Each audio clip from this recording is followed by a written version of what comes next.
In a recent study, India ranked as the fourth most dangerous country for a woman to live in. And rape is not the only reason why India is one of the most dangerous countries for women to live in. Hi, welcome to my channel. In this video, we will be talking about what it is really like to be a girl in India. I love my country and I'm so proud to be an Indian, but there are certain things that we are very much backwards on, and it is really good to shed some light on some topics of these sort and spread awareness and probably build the road towards a better future, all of us together.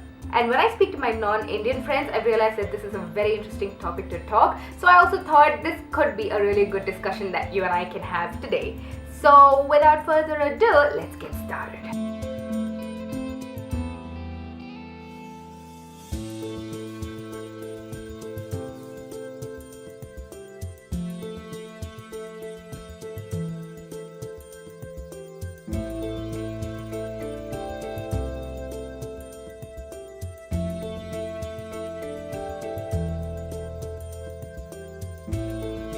Female infanticide. Infanticide is the deliberate killing of a child, most commonly a newborn child. This used to be very common back in the day because girls are thought of as a liability and a burden to a family, whereas boys are thought of as an heir. According to Indian culture, when a girl gets married, she leaves the house, she's no longer the part of the house. When a boy gets married, he brings the woman in. So families think, what's the point of having a girl? Families used to actually kill, they still do, kill small female babies. This is why it's illegal in India for pregnant women to find out what gender their baby is, because a lot of abortions used to take place as well. Isn't that crazy? You might think that this has come down because a lot of Indians are educated today, but recently a newborn baby girl was found dead on the rooftop of a building in Hyderabad. So this still happens. Rape. I'm sure all of you have heard of all the rapes that happen in India. India is really, the rapes that happen in India is really rampant and crazy and horrific. But here is my question. How is a country progressing when a woman cannot travel freely, she cannot go to work and come back late at night, she cannot feel safe? And to top it all off, rape victims are still seen as second-hand goods. This is unbelievable. But in spite of all the awareness that has been happening in the media in the past couple of years, a recent survey shows that a majority of men still wouldn't prefer getting married to a rape victim. Like it was ever her fault or she did something wrong. Like what?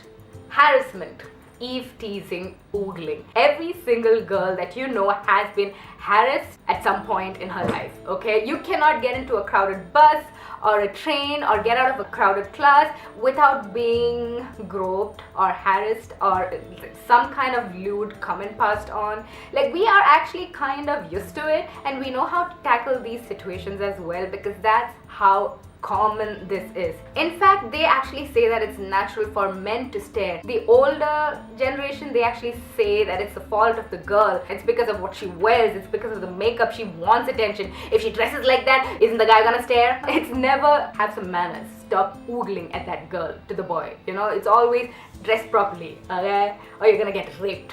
People actually make comments like that. How is that okay? We should understand one thing, that it's never okay to say she's asking for rape. She's gonna dress like that, she's gonna get raped. You can't. A girl might not be dressing well according to your standards, but rape is never justified. Like, no. Forced marriage. Once an Indian girl turns 21, in some cases it's even 18, her whole world turns around and suddenly the most important thing in her life is, when are you gonna get married? Like seriously, she just turned 21. There is so much more she has to do in her life. Okay?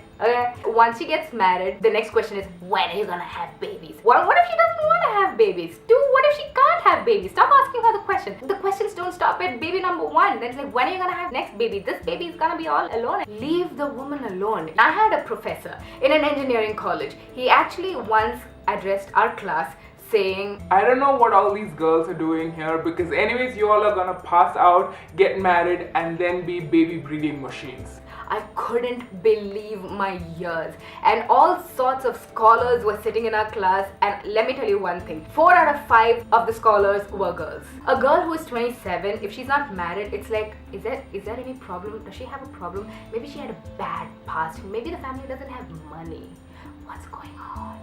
Dowry. Did you know that in India it is such a common practice for the girl to pay the man to get married to her? In a lot of society, it's about pride of the girl's family, like we were able to afford to give him this and this and this. And in a lot of other societies, it is about the greed of the boy's family. But because of this dowry system, which is illegal in India, by the way, but it's just as common, just as rampant, just as prevalent, a lot of men actually get married to women just for the money, and then they just like leave them. A lot of families actually attack the women's side, the woman herself, if she's not able to pay up the entire amount that was promised during the marriage contract fixing time. Yeah, a lot of acid attacks have happened, a lot of divorces happen, a lot of stuff happens because of dowry. The funny part is it's actually illegal in India, and people still continue to give dowry, and people still continue to take dowry shamelessly. And dowry is not a small amount, guys. Dowry is like large acres of land, it's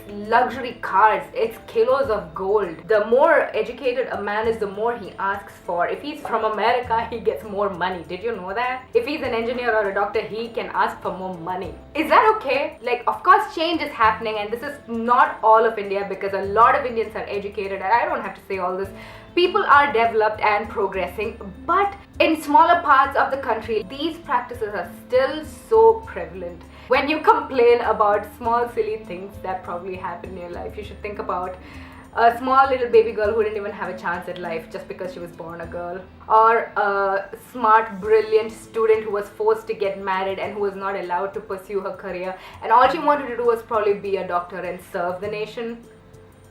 Honor killing. I'm sure a lot of you have heard of the recent murder of the Pakistani model Kandil. Now, this happened in Pakistan, but this also happens a lot in India, especially, like I said, in the smaller parts of the country, where families actually think it's better to murder their daughter if she ever has the courage to ruin the family name. And ruining the family name is sometimes just as simple as just getting married to someone she loves.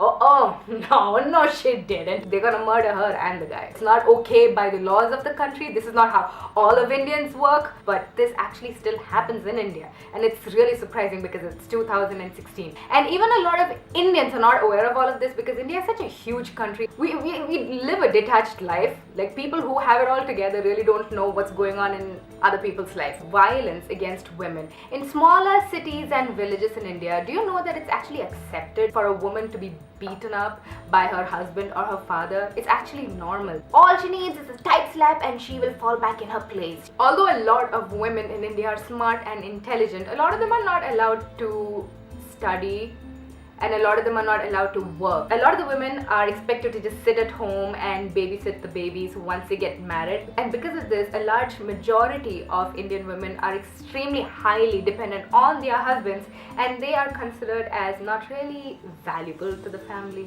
Another thing that's really annoying is having to live your life according to the society standards because of judgy aunties and pervy uncles.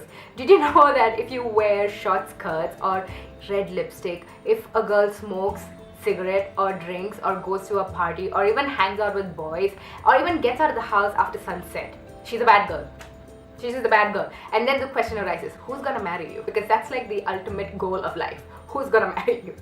So these are a few of the things that I wanted to talk about today. Again, let me stress on the fact that this is definitely not everyone in the country. Yeah, I wanted to talk about this just to raise a discussion. I want you all to put down your experiences and your comments down below so we can have a healthy discussion and figure out, is there something that we can do? Thank you so much for watching this video. I really appreciate it. If you like this video, please give this video a thumbs up, and if this is the first time you're watching my video, I would appreciate it if you subscribed to my channel. Okay, I shall see you later. I really hope I did not offend anyone. Okay, then I shall see you on Instagram.